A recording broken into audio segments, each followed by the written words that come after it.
Imuners, tahu nggak sih, menurut berita yang tadi aku baca, ternyata kanker leher rahim atau yang biasa kita kenal sebagai kanker serviks itu menjadi penyebab kematian nomor 2 perempuan di Indonesia.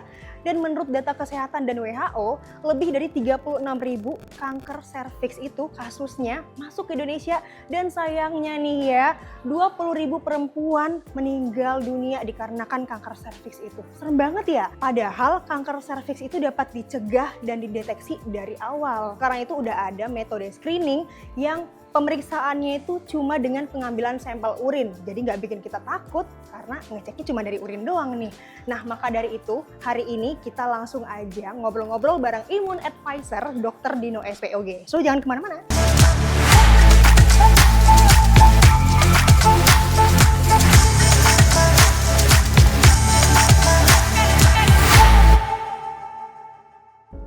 Hai, selamat sore awal berarti semuanya. Jadi sore ini ya aku Dinda perkenalkan sebelumnya dan bareng Dr. Dino karena juga kanker serviks itu kan menjadi angka tertinggi penyebab kematian wanita di Indonesia. Penasaran banget kan bagaimana cara mencegahnya nih?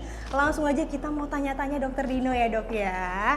Nah Dok, sebenarnya yang dimaksud kanker rahim itu apa sih Dok? Kanker leher rahim lebih tepatnya. Ya. Halo Immuners dan awal brosis semua. Ini pertanyaan yang bagus sekali karena topik kita sore ini adalah menaikkan imun dan untuk mengetahui apa sih kanker leher rahim. Kanker leher rahim adalah suatu keganasan ya pada mulut rahim. Itu yang menghubungkan antara vagina dan rahim. Itu memang rawan sekali akan terjadi keganasan. Karena ada mutasi dari human papilloma virus. Ya. Oke, baik Dok. Terus Dok, terkait faktor nih Dok, faktor apa aja sih Dok yang dapat meningkatkan kemungkinan seorang wanita itu terkena kanker leher rahim Dok? Dan bagaimana cara penularannya? Ya, jadi faktor risiko nih, misalnya nih Mbak Dinda. Yang pertama adalah melakukan hubungan seks di usia muda. Oke. Masih muda dan melakukan hubungan seks. Dan melakukan hubungan seks yang bergonta-ganti pasangan, ya itu juga menjadi faktor pemicu terjadinya kanker serviks atau karsinoma serviks. Yang ketiga adalah penurunan immune system. Nah, ini topiknya kita adalah imun. Nah, imun itu sistem kekebalan tubuh, di mana dia bisa memicu segala macam penyakit dan yang paling kita takuti adalah masalah keganasan. Kemudian ada riwayat penyakit menular seksual. Jadi bagian serviks kan dekat dengan vagina nih. Nah, penyakit menular seksual itu akan bisa memicu terjadinya suatu kanker leher rahim. Dan pada ibu-ibu yang tidak pernah screening, jadi dia cuek-cuek aja, gue sehat-sehat aja kok, nggak perlu screening. Nah, itu berpotensi terjadi kanker leher rahim. Oke, jadi memang cara penularannya ini selain karena bergonta-ganti pasangan tadi Dok, itu karena kurang aware-nya juga ya Dok ya untuk masyarakat ya yang pastinya seharusnya itu penting banget ya Dok ya untuk pemeriksaan screening HPV DNA ini. Dan apakah benar Dok sebagian besar kasus kanker leher rahim ini baru terdeteksi saat sudah stadium lanjut dan kenapa hal itu bisa terjadi Dok? Ya ini pertanyaan bagus banget. Jadi pasien atau wanita yang terkena kanker leher rahim itu rata-rata memang pada stadium lanjut dengan keluhan kontak bleeding. Kontak bleeding itu berdarah saat hubungan seks. Ya, kemudian terasa bau yang tidak sedap, keputihan. Dia baru sadar bahwa ini adalah ada sesuatu yang tidak beres pada mulut rahim saya. Ternyata begitu diperiksa oleh dokter spesialis obgyn atau ke onko, ya itu baru ternyata dia terdeteksi suatu kanker leher rahim sudah stadium lanjut.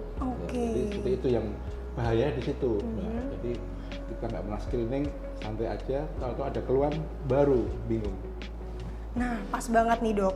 Terus Dok, kenapa penyakit ini disebut sebagai silent killer? Karena mungkin tadi terlalu tenang ya Dok ya, terlalu santai. Jadi kita tidak sadar ternyata virus itu sudah menggerogoti tubuh kita gitu ya Dok ya. Ya, silent killer, yang lebih tepatnya silent lady killer.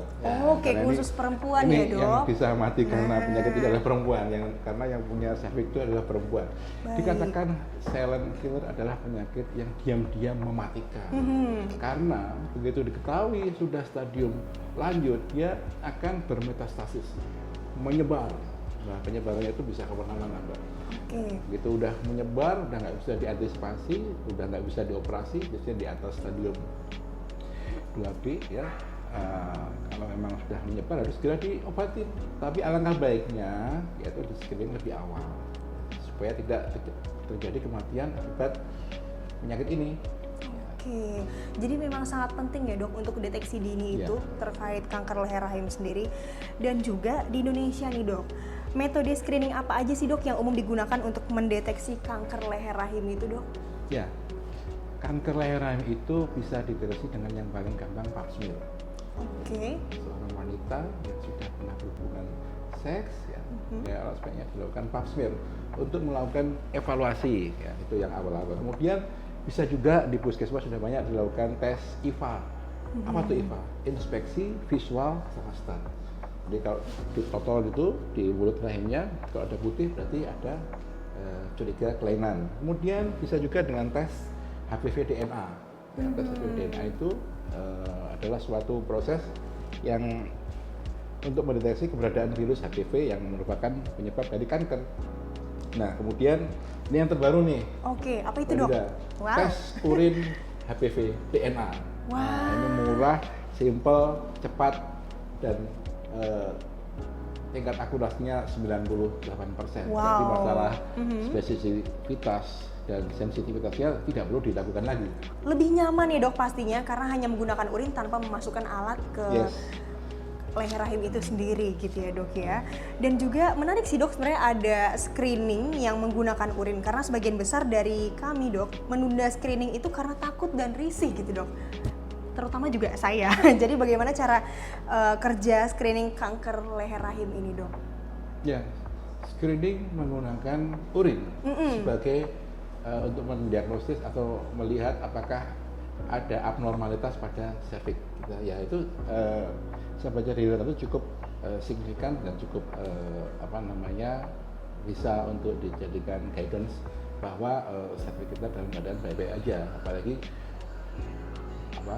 dengan keluhan keputihan lama atau yang nggak diobati dengan baik ya, dengan tanpa keluhan pun boleh melakukan screening pakai menggunakan urin.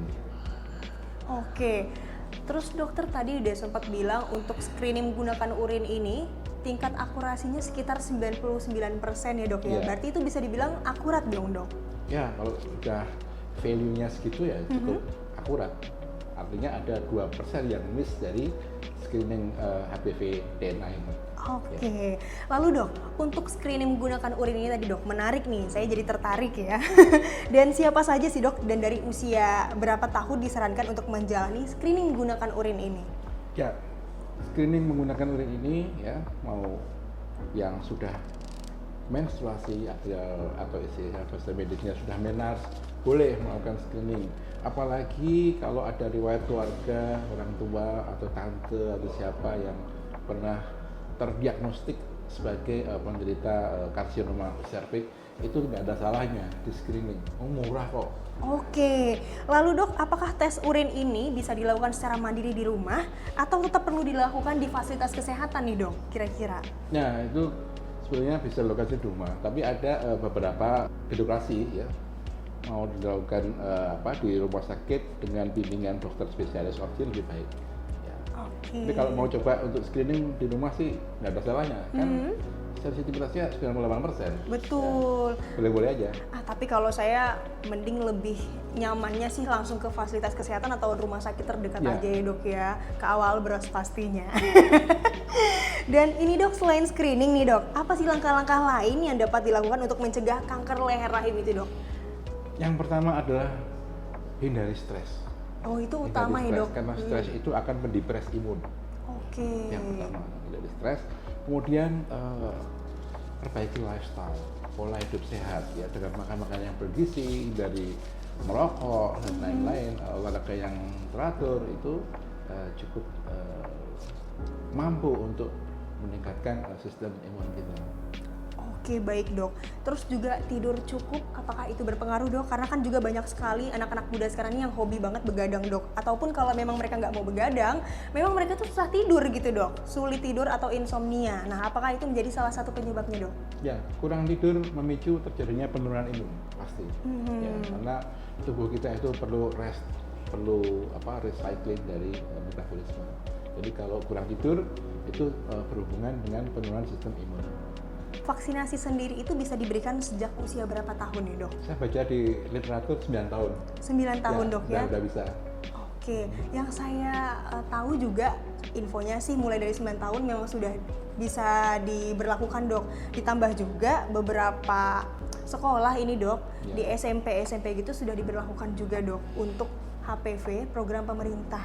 Jadi memang sudah diwajibkan ya dok ya dari mulai 9 tahun sampai usia berapa tuh dok? Ada batasannya nggak dok untuk 65 screening tahun. HPV? Oh 65 Jadi tahun? Memang, saya sangat sependapat dengan pemerintah ya, bahwasanya angka kematian akibat kanker leher rahim sebenarnya kalau dibaca-baca di review itu kanker leher rahim itu menduduki urutan nomor 3. Yang nomor 1 adalah kanker paru-paru, yang kedua kanker payudara, yang ketiga ini kanker leher rahim. Angka kematian akibat kanker leher rahim itu di Indonesia 21.000 dengan 36 sampai 40.000 kasus yang baru. Jadi ini cukup tinggi sekali ya. Untuk suatu populasi dalam negara dengan kejadian kanker leher rahim. Oke, gitu ya dok ya.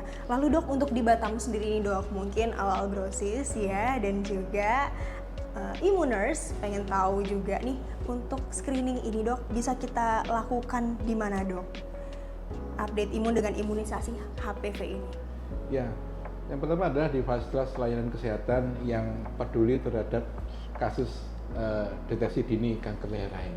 Bisa di rumah sakit pemerintah, bisa di puskesmas, dan di Awalbros tentunya. Wah, Awalbros sudah membuka peluang pada akses kepada masyarakat untuk screening terhadap kanker leher rahim.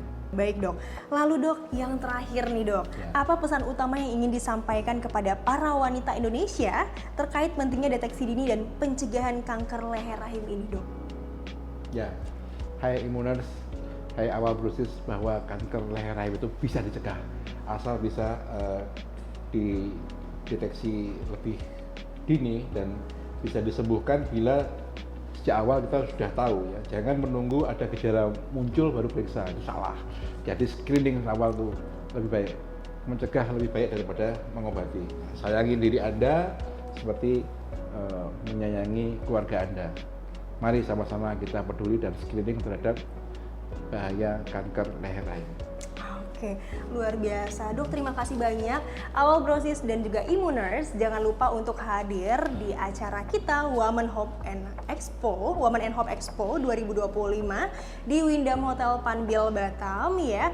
Di tanggal 26 Oktober nanti dok, karena juga akan ada pemeriksaan screening HPV DNA ini. Jadi memang buat teman-teman ya atau Immuners dan Awalbrosis yang pengen aware dari sekarang boleh banget. Karena ini memang sangat penting ya dok ya. Jangan kudet. Yuk update imun sekarang. Terima kasih banyak Dok Dino. Sehat selalu ya Dok Sama-sama, ya. terima kasih. Nah, Immuners, kanker leher rahim bukanlah vonis akhir jika kita sudah melakukan pemeriksaan sejak dini. Justru dengan metode pemeriksaan menggunakan sampel urin, jangan sampai lagi ada kata takut atau bahkan menunda pemeriksaan ya. Yuk support All Women dengan menyebarkan informasi penting dan baik ini ke bestie atau saudara perempuan kamu supaya bisa jaga kesehatan diri dengan vaksinasi dan juga update imun dengan imunisasi HPV. Cegah sejak dini, terlindungi hingga nanti.